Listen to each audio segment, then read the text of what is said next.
تو مسجد خیف کے اندر اس اعلان کو دہرایا. منافق سمجھ گئے ہیں کہ آج پیغمبر اعلان ولایت کرنے والے ہیں. اور پیغمبر اکرم نے پھر اس کے بعد واقعات آپ کے سنے ہوئے, میں صرف اشارے کرتا ہوا آگے بڑھ رہا ہوں کہ پیغمبر نے اس ممبر کو نصب کرایا, اعلان کیا کہ مجھے جو پیغام پہنچانا ہے اس کے لیے مجھے ممبر کی ضرورت ہے. یا رسول اللہ, اتنا بڑا مجمع تھا, اس کے اندر کوئی تو ایسا ہوگا کہ جو ممبر بنانے کا اس عمل کو جانتا ہوگا, کارپینٹر ہوگا, کوئی تو یہ بڑھئی کا کام بھی کرتا ہوگا, اسی کو منتخب کر لیتے کہ تم آگے آؤ اور جلدی سے ایک ممبر بنا دو, اتنے سارے لوگ ہیں سب مل کے ساتھ دیں گے, کچھ دیر لگے گی مگر اس کے بعد ممبر بن جائے گا. لیکن پیغمبر اکرم یہ فرما رہے ہیں کہ ممبر بنایا جائے, یہ گویا وہ جواب تھا جو پیغمبر تاریخ میں درج کرانا چاہ رہے تھے کہ جو کہنے والوں نے کہا یا رسول اللہ یہ صحرا ہے, یہاں دور دور تک لکڑی نہیں ہے, یہ امکان نہیں کہ کوئی ممبر بنایا جا سکے. گویا پیغمبر تاریخ میں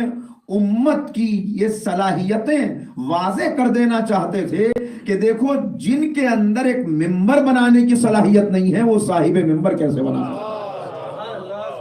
اور اس کے بعد خود حکم پیغمبر پالان شتر کا ممبر بنایا گیا. سارا غیر معمولی اہتمام ہے, چونکہ اس پیغام کو پہنچنا ہے, کوئی گوشہ ایسا نہ رہے کل کوئی یہ نہ کہہ سکے کہ ہمیں خبر نہ ہو سکی, ہمیں معلوم نہ ہو سکا. چھپانا چاہیں, پردہ ڈالنا چاہیں, لاکھ سازشیں کریں, مگر اس کے باوجود غدیر کی روشنی پہنچتی رہے, غدیر کا پیغام پہنچتا رہے. اس کے لیے اتنا اہتمام ہے. علماء بیان کرتے ہیں کہ یہ خاص ممکن تھا جب حکم خدا آ چکا پہلے سے کہ یا ایھا الرسول بلغ, تو پیغمبر اکرم سب سے پہلے خود نکل کے آگے آ جاتے اور اس کے بعد آ کے غدیر کے مقام پر پہلے پیغمبر ٹھہر جاتے, کسی کو یہاں سے آگے نہ جانے دیا جائے, حکم دے دیتے جو بھی آئے اس کو یہاں پہ روک لو, یہاں پہ ایک پیغام دینا ہے. لیکن پیغمبر اکرم کا اتنا انتظار کرنا, جسے خطبے میں پیغمبر نے بیان کیا کہ مجھ پر یہ پیغام ایک مرتبہ نہیں 3 مرتبہ مجھ تک یہ پیغام آیا یا ایھا الرسول بلغ, مگر میں تم تک یہ پیغام پہنچانے میں تکلف کر رہا تھا, تردد کر رہا تھا.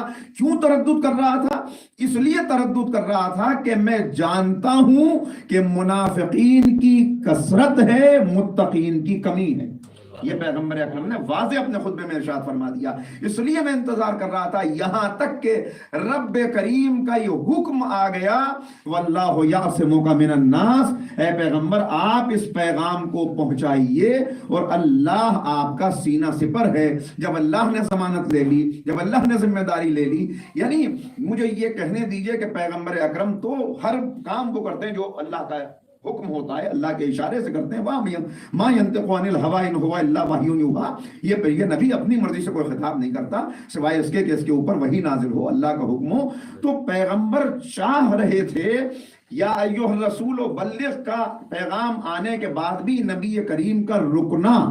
اور نبی کا توقف کرنا وہ اس لیے تھا کہ پیغمبر یہ چاہتے تھے وہ لہجہ آ جائے قرآن کا کہ جس لہجے کے آنے کے بعد آنے والی نسلوں کو اس پیغام کی عظمت اور اہمیت کا اندازہ ہو جائے کہ اے حبیب اگر آپ نے یہ نہ پہنچایا تو کچھ نہ پہنچایا. یہ لہجہ آ جائے تاکہ یہ معلوم ہو جائے کہ یہ پیغام اتنا اہم ہے, اتنا اہم ہے کہ پیغمبر اکرم جنہوں نے اتنی قربانیاں دی, دادا عبد المطلب کا وطن چھوڑا, پتھر کھائے, کانٹوں پہ چلے, قتل کی سازشیں ہوئیں, سارے قبیلے مخالف ہو گئے, ہر اعتبار سے ثابت قدم گزرتے ہوئے, مسائب برداشت کرتے ہوئے, خود یہ اعلان کرتے ہوئے کہ جتنا مجھے ستایا گیا, جتنا مجھے اذیت دی گئی, اتنا کسی نبی کو اذیت نہیں دی گئی. یہ سب کچھ پہنچاتے ہوئے پیغمبر یہاں تک آ گئے اور بتا دیا کہ میں نے پوری شریعت تم تک پہنچا دی, سارے احکام تم تک پہنچا دیے, حج تمہیں عملی طور پہ کر کے دکھا دیا, اب تمہارے لیے کوئی مسائل نہ رہے. مگر اتنی محنت کے بعد بھی ایک لہجہ قرآن کا ایسا آیا کہ جس نے بتا دیا کہ اس سب کے بعد ابھی ایک ایسا پیغام باقی ہے کہ اگر یہ نہ پہنچایا تو دادا کا وطن چھوڑنا بیکار ہو جائے گا, پتھر کھانا بیکار ہو جائے گا, اتنے مسائل برداشت کرنا بیکار ہو جائے گا. لہٰذا اب کہا کہ اگر یہ پیغام نہ پہنچایا تو کچھ نہ پہنچایا. گویا آپ نے کار نبوت ہی انجام نہ دیا. یعنی پیغمبر چاہتے تھے یہ عظمت پتہ چل جائے کہ ولایت امیر المومنین کا اعلان یہ اتنا اہم پیغام ہے کہ اگر اسے نہ پہنچا کر نبی کی نبوت خطرے میں آ جائے تو مسلمان کا ایمان خطرے میں کیوں نہیں آئے گا. صلوات پڑھ دیں محمد و آل محمد.